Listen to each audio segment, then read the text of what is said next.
ये तो संसद में आपने खड़गे का बयान सुना। इस बीच संसद पहुंचने से पहले उन्होंने क्या कुछ कहा था, वो सुनिए। इधर उधर की बात करके उन्होंने टाल दिया, और ये हमेशा ये कहते हैं आज कि कांग्रेस के बारे में ये कहते ही आ रहे हैं सालों से, एक दिन की बात नहीं है। और मोदी जी की हमेशा ये रहती कि इशू को डाइवर्ट करना और डाइवर्ट करके बोलना, ताकि लोगों को ये मालूम हो कि जो मोदी जी बोल रहे वो सच है।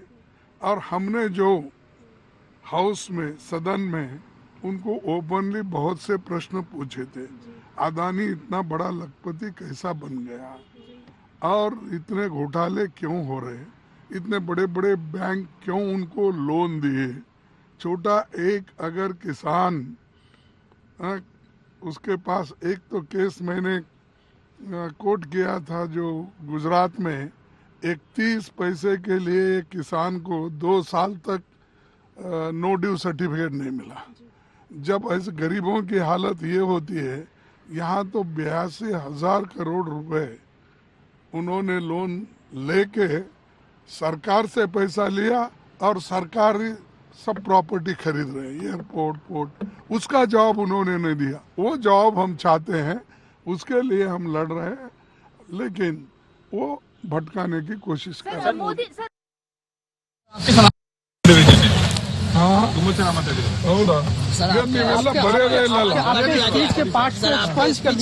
एक्सपेंज कर दिया गया है।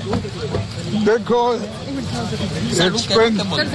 एक्सपेंज करना वो सभी रूल्स देखकर करना पड़ता है।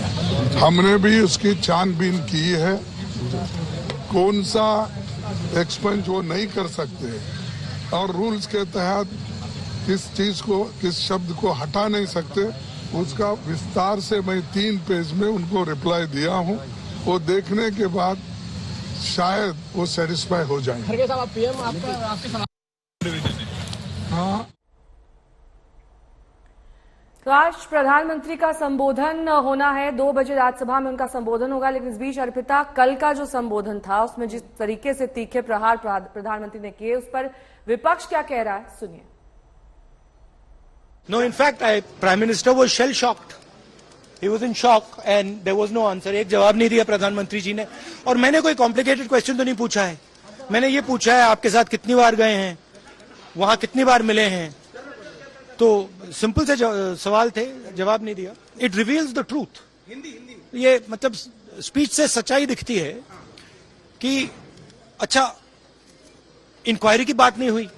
अगर मित्र नहीं है तो ये कहते ठीक है मैं इंक्वायरी करा देता हूं। इंक्वायरी की बात नहीं हुई। डिफेंस इंडस्ट्री है, वहां पे शेल कंपनीज हैं, बेनामी पैसा घूम रहा है, उसके बारे में प्रधानमंत्री ने कुछ नहीं कहा। तो मतलब क्लियर है कि प्रधानमंत्री उनकी रक्षा कर रहे हैं, उनको प्रोटेक्ट कर रहे हैं। वर्षों से हमने देखा है कि जब कोई वोटिंग होना होता है या कोई बहुमत होना होता है, तब विपक्ष उठाए कोरम का विषय तो मतलब रखता है, कोई बिल पास होना है तो मतलब रखता है। लेकिन सामान्य बहस में जब 9 बजे 10 बजे रात तक सांसद अपने विषय को रखना चाहते हैं, बजट पर बोलना चाहते हैं, तो विपक्ष की जल्दी जब होती है तो वो कोरम का विषय उठा के खुद निकल जाना चाहते हैं और दूसरे पर आरोप लगाना चाहते हैं। ये बड़ा दुर्भाग्यपूर्ण है कि ऐसी परिस्थिति में कोरम का विषय उठाया जाए। जो जवाब देश सुनना चाह रहा था और सारा सदन सुनना चाह रहा था, जिसका नाम बार बार उछल के आ रहा था, गवर्नमेंट टोटली डिफेंसलेस थी उन आरोपों पे डिफेंस करने, अपने आप को डिफेंड करने के लिए। सरकार के पास इतनी ताकत है, जो उसमें कुछ गलत बोला तो उसके बारे में बता सकते हैं, लेकिन ताला लगा के मुंह पे क्यों बैठे हैं? The silence is speaking a lot more than the words. मैं एक प्रश्न करने के लिए प्रधानमंत्री का बयान का बाद स्पीकर को अनुमति प्रार्थना किया था, नहीं मिला। एक प्रश्न हमारे तरफ से, तृणमूल कांग्रेस का तरफ से, अदानी का बारे में आप चर्चा में आओ चाहे ना चाहो, LIC और स्टेट बैंक ऑफ इंडिया में जितना लोगों का इन्वॉल्वमेंट है सारे देश में, वो लोग बहुत चिंतित है, वो लोग बहुत टेंशन में भी है। इन लोगों का रुपया का बारे में सरकार को प्रतिश्रुतिबद्ध होना चाहिए था आज हाउस में, तो उसका विषय निरापद है, लेकिन उन्होंने नहीं बताया। अदानी का नाम ना लेने के भी ये बात हो सकते थे।